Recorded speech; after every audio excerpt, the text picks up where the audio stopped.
OTV news Kannada ವಾಹಿನಿಗೆ ಸ್ವಾಗತ. ಬೀದರ್ ನಗರದಲ್ಲಿ ನಡೆಯಲಿರುವ ಹಿಂದೂ ಜಾಗೃತಿ ಸಮಾವೇಶಕ್ಕೆ ಶ್ರೀರಾಮ ಸೇನೆ ರಾಷ್ಟ್ರೀಯ ಅಧ್ಯಕ್ಷರು ಆದ ಪ್ರಮೋದ್ ಮುತಾಲಿಕ್ ಅವರನ್ನ ಬೀದರ್ ಜಿಲ್ಲಾಡಳಿತ ನಿರ್ಬಂಧ ಹೇರಿದ್ದು ಖಂಡನೀಯ ಎಂದು ಶ್ರೀರಾಮ ಸೇನಾ ರಾಷ್ಟ್ರೀಯ ಅಧ್ಯಕ್ಷರು ಆದ ಪ್ರಮೋದ್ ಮುತಾಲಿಕ್ ಹೇಳಿದ್ದಾರೆ.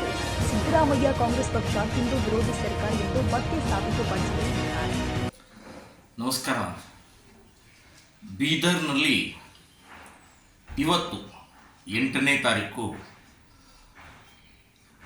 ಡಿಸೆಂಬರ್ 8, 2024 ಒಂದು ಹಿಂದೂ ಸಮಾಜೋತ್ಸವ, ಹಿಂದೂ ಜಾಗೃತಿ ಸಭೆ ಅಂತನ್ನುವಂಥದ್ದು ಅಲ್ಲಿಯ ಎಲ್ಲ ಹಿಂದೂಗಳು ಒಟ್ಟಾಗಿ ಒಂದಾಗಿ ಒಂದು ಬೃಹತ್ ಕಾರ್ಯಕ್ರಮ ಸಭೆಯನ್ನು ಯೋಜನೆಯನ್ನು ಮಾಡಿದರು.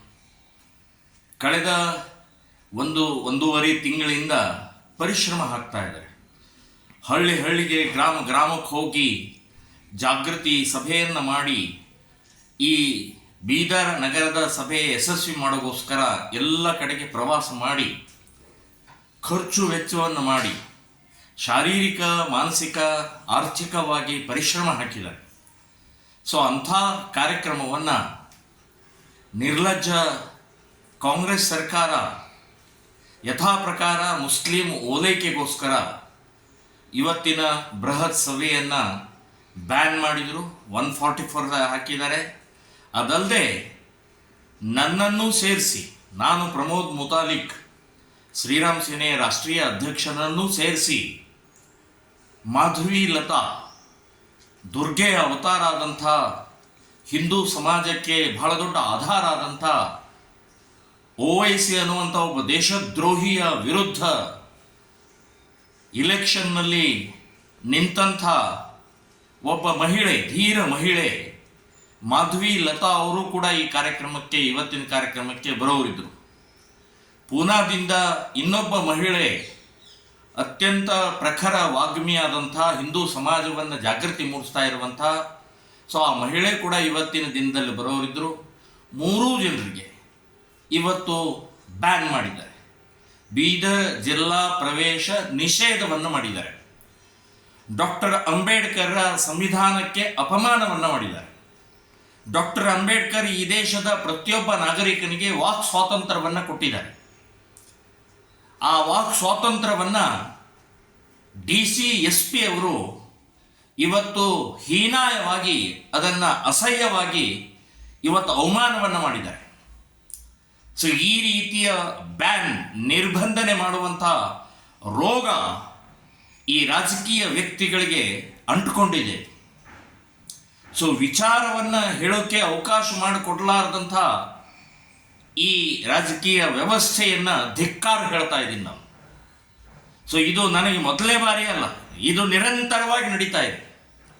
ನಾನು ಹೇಳೋದು, ನಾನೇನಾದರೂ ಭಾಷಣ ಮಾಡಿದರೆ ಗಲಭೆ, ಗಲಾಟೆ, ಪ್ರಚೋದನೆ ಅಂತ ನಿಮಗೆ ಅನಿಸಿದರೆ ನನ್ನ ಮೇಲೆ ಕೇಸ್ ಹಾಕಿ, ಜೈಲಿಗೆ ಹಾಕಿ.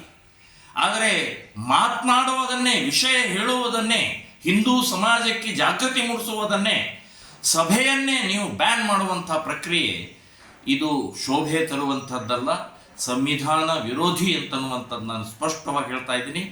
ಇನ್ನು DC ಪೊಲೀಸ್ ಇಲಾಖೆ ಇವರು ಕಾನೂನು ಸುರಕ್ಷಿತರಲ್ಲ, ಕಾನೂನು ಪಾಲಕರಲ್ಲ, ಇವರು ರಾಜಕೀಯ ವ್ಯಕ್ತಿಗಳ ಬಾಲ್ಬಡಕರಾಗಿದ್ದಾರೆ. ಅಲ್ಲಿಯ ಕಾಂಗ್ರೆಸ್ ಯಾರು ಇವತ್ತಲ್ಲಿಯ ಜಿಲ್ಲಾ ಉಸ್ತುವಾರಿ ಮಂತ್ರಿಗಳಿದ್ದಾರೆ, ಅಥವಾ ಅಲ್ಲಿ MLAಗಳಿದ್ದಾರೆ, ಅಲ್ಲಿಯ MP ಗಳಿದ್ದಾರೆ, ಅವರ ಮಾತನ್ನು ಕೇಳುವಂಥ ಇವತ್ತು ಪೊಲೀಸ್ ಡಿಪಾರ್ಟ್ಮೆಂಟ್ ಮತ್ತು ಜಿಲ್ಲಾಧಿಕಾರಿಗಳೇ ಬಂದಿದ್ದಾರೆ ಅಂತಂದರೆ ನಿಮ್ಮ ಸ್ವಂತ ಬುದ್ಧಿ ಎಲ್ಲಿದೆ? ನಿಮಗೆ ಕಾನೂನಿಲ್ವಾ? ನಿಮಗೆ ಯಾವುದೇ ರೀತಿಯ ನೀತಿ ನಿಯಮಗಳಿಲ್ವಾ? ಸೊ ಈ ರೀತಿಯ ಪ್ರವೃತ್ತಿಯನ್ನು ನಿಲ್ಲಿಸಬೇಕು. ನಮ್ಮ ಮೇಲೆ ಕೇಸ್ ಹಾಕಿ, ಗಲ್ಲು ಶಿಕ್ಷೆ ಕೊಡಿ ನೀವು. ಆದರೆ ನೀವು ಪ್ರಚೋದನಕಾರಿ ಭಾಷಣ ಮಾಡ್ತಾರೆ ಅಂತ ಹೇಳಿ ನೀವೇ ಊಹೆ ಮಾಡಿ ನೀವೇ ಇವತ್ತು ಈ ರೀತಿಯ ಸಂವಿಧಾನ ವಿರೋಧಕರಾದರೆ ಎಲ್ಲಿ ಹೋಗೋದು? ಸೊ ಇದನ್ನು ನಾವು ಕೋರ್ಟಿಗೆ ಚಾಲೆಂಜ್ ಮಾಡ್ತೀವಿ. ನಿಮ್ಮಿಬ್ಬರನ್ನು ನಾವು ಜೈಲಿಗೆ ಹಾಕುವವರೆಗೆ ಬಿಡುವುದಿಲ್ಲ ಅಂತನ್ನುವಂಥದ್ದು ನಾನು ಹೇಳ್ತಾ ಇದ್ದೀನಿ. ಇದು ಶೋಭೆ ತರುವಂಥದ್ದಲ್ಲ, ಇದು ನಿರಂತರವಾಗಿ ನಡೀತಾ ಇರುವಂಥದ್ದಕ್ಕೆ ಎಲ್ಲಾದರೂ ತಡೆ ಒಡ್ಲೇಬೇಕಾಗಿದೆ. ಸೊ ನೀವು ಪ್ರಚೋದನಕಾರಿ ಅಂತನ್ನುವಂಥದ್ದಕ್ಕೆ ವ್ಯಾಖ್ಯಾನ ಕೊಡಿ. ಏನು ಪ್ರಚೋದನಕಾರಿ? ಪಾಕಿಸ್ತಾನ್ ಜಿಂದಾಬಾದ್ ಅಂತ ಹೇಳಿದರೆ ಅದನ್ನು ವಿರೋಧ ಮಾಡಬಾರ್ದ? ಗೋ ಹತ್ಯೆ ನಿಷೇಧ ಕಾನೂನು ಇದ್ದಾಗಲೂ ಕೂಡ ಗೋ ಹತ್ಯೆ ಮಾಡಬೇಡಿ ಅದನ್ನು ವಿರೋಧ ಮಾಡಿದರೆ ಪ್ರಚೋದನಕಾರಿ ಆಗತ್ತಾ? ನಮ್ಮ ಹಿಂದೂ ಹುಡುಗಿಯರನ್ನ ಪ್ರೀತಿ ಪ್ರೇಮದಲ್ಲಿ ಇವತ್ತು ಜಾಲ ಮಾಡಿ ಇವತ್ತು ಲವ್ ಜಿಹಾದಲ್ಲಿ ತೊಡಗಿಸಿದ್ರೆ ಅದನ್ನು ವಿರೋಧ ಮಾಡಿದರೆ ಅದು ಪ್ರಚೋದನಕಾರಿ ಆಗುತ್ತಾ? ಸೊ ಈ ರೀತಿಯ ದೇಶದ ಹಿತಕ್ಕೋಸ್ಕರ ಜಾತಿ ಮತ ಪ್ರಾಂತ ಭಾಷೆ ಪಕ್ಷ ಭೇದ ಇಲ್ಲದೆ ನಾವೆಲ್ಲ ಹಿಂದೂ, ನಾವೆಲ್ಲ ಒಂದು ಭಾರತ ಮಾತೆಯ ಮಕ್ಕಳು ಅನ್ನುವಂಥ ಆ ವಿಚಾರಧಾರೆ ಹೇಳೋಕೆ ಕೂಡ ನೀವು ತಡೆ ಒಡ್ತೀರಿ ಅಂತಂದರೆ ನೀವು ಜಾತಿವಾದಿಗಳು, ನೀವು ಕೋಮುವಾದಿಗಳು, ನೀವು ದ್ರೋಹಿಗಳು ಅಂತನ್ನುವಂಥದ್ದು ನಾನು ಹೇಳ್ತಾ ಇದ್ದೀನಿ. ಸೊ ಇದನ್ನು ನಾವು ಕೋರ್ಟಿಗೆ ಚಾಲೆಂಜ್ ಮಾಡ್ತೀವಿ ಅಷ್ಟೇ ಅಲ್ಲ, ಇಡೀ ಸಮಾಜಕ್ಕೆ ನಿಮ್ಮ ಏನು ನೀತಿ ನಿಯಮ ಬಾಲು ಬಡಕತನ ಇದೆಯಲ್ಲ ಇದನ್ನು ಬಟ್ಟ ಬಯಲ ಮಾಡ್ತೀವಿ ಅಂತನ್ನುವಂಥದ್ದು ಈ ಸಂದರ್ಭದಲ್ಲಿ ಹೇಳ್ತಾ ಇದ್ದೀನಿ. ತಾಜಾ ಸುದ್ದಿಗಾಗಿ MTV ನ್ಯೂಸ್ 24x7ಗೆ ಸಬ್ಸ್ಕ್ರೈಬ್ ಮಾಡಿ ಮತ್ತು ಬೆಲ್ ಐಕನ್ ಅನ್ನು ಒತ್ತಿ. ತಪ್ಪದೇ ಲಿಂಕ್ ಶೇರ್ ಮಾಡಿ.